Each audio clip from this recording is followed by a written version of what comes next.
পানীয়ে মানুহৰ প্ৰাণ আৰু আমি ম্যাক্সিমাম টাইমে পানী আমি প্লাষ্টিকৰ বটলত খাওঁ আৰু এই প্লাষ্টিকৰ বটলত পানী খোৱা আপোনালোকে সেফটি বুলি ভাবেনে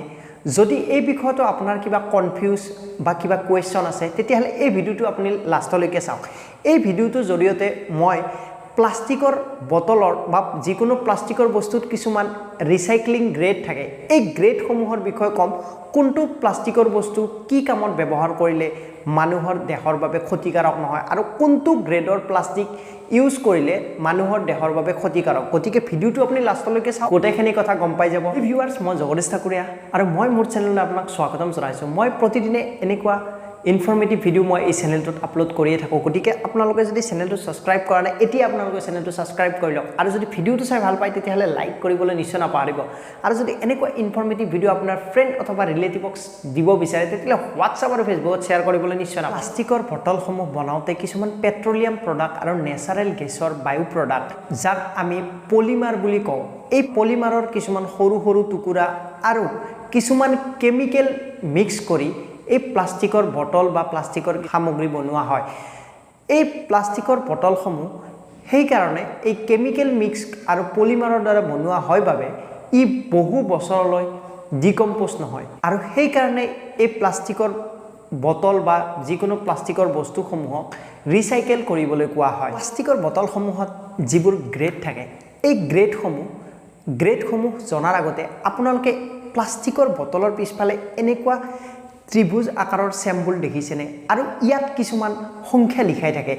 1 2 3 4 5 6 7 সাতটা নম্বৰ লিখা থাকে প্ৰত্যেকটা প্লাষ্টিকৰ বস্তুতে কিবা কিবি বেলেগ নম্বৰ লিখা থাকে 1 ৰ পৰা 7 ৰ ভিতৰত আৰু এই ত্ৰিভুজ আকাৰৰ ৰিসাইকেল ৰেট দিয়া থাকে আপোনালোকে এইকিটা কেতিয়াবা লক্ষ্য কৰিছেনে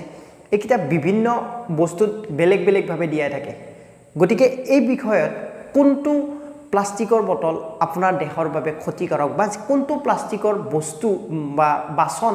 বা প্লাষ্টিকৰ বটলত আপুনি বস্তু ৰাখিব পাৰে আৰু তাক পানী খোৱা হওক বা বেলেগ বস্তুত ব্যৱহাৰ কৰিব পাৰে তাক এই ৰিসাইকেলিং গ্ৰেডৰ দ্বাৰা আপুনি জানিব পাৰিব এই প্লাষ্টিক ৰিসাইকেলৰ প্ৰথম গ্ৰেডটো হৈছে PTE বা PETE ইয়াৰ ফুল ফৰ্ম হৈছে পলিইথিলিন আৰু টেৰেপথেলেন ইয়াৰে এই প্লাষ্টিকৰ জৰিয়তে ড্ৰিংকিং ওয়াটাৰ মাউথ ওয়াশ অথবা সফট জুইচ বটল বনোৱা হয় এই গ্ৰেডৰ প্লাষ্টিকক সেফটি বুলি ধৰা হয় যদিও ইয়াক কোনোদিনে গৰম হ'বলৈ দিব নালাগে এই প্লাষ্টিক গৰম হ'লে ইয়াৰ ভিতৰত ব্যাক্টেৰিয়া জমা হয় আৰু ইয়াৰ উপৰিও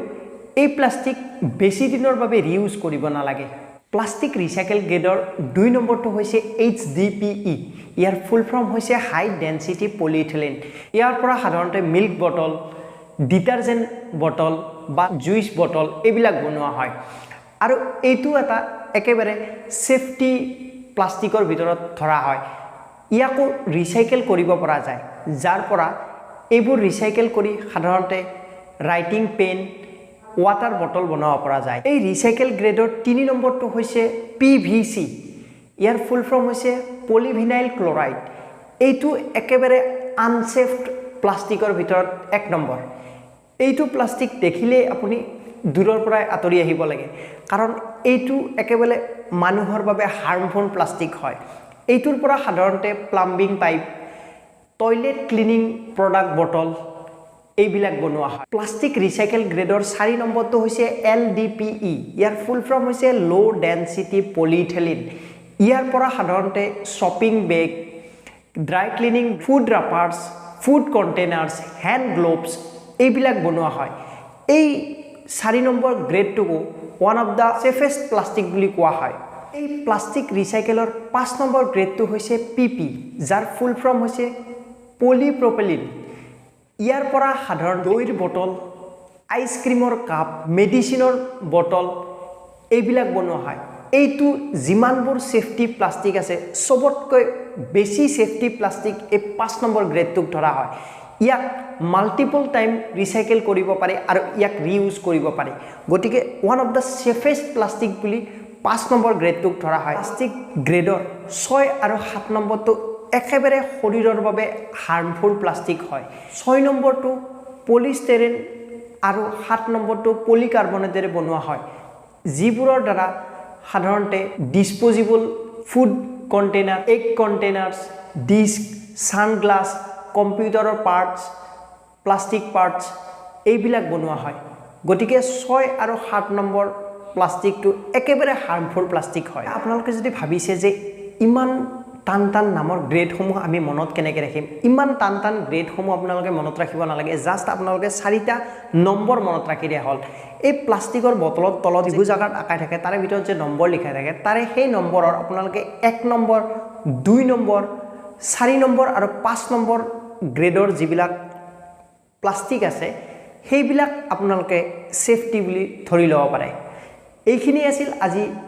প্লাষ্টিকৰ বটলত পানী বা অন্যান্য বস্তু খোৱাটো সেফটি হয় নে নহয় বা ইয়াৰ গ্ৰেডসমূহৰ বিষয়ে ডিসকাস কৰিলোঁ। যদি আপোনালোকে ভিডিওটো চাই ভাল পালে তেতিয়াহ'লে লাইক কৰিব। যদি এই ভিডিওটোতো কিবা কনফিউজ থাকিল তেতিয়াহ'লে কমেন্ট কৰি নিশ্চয় জনাব।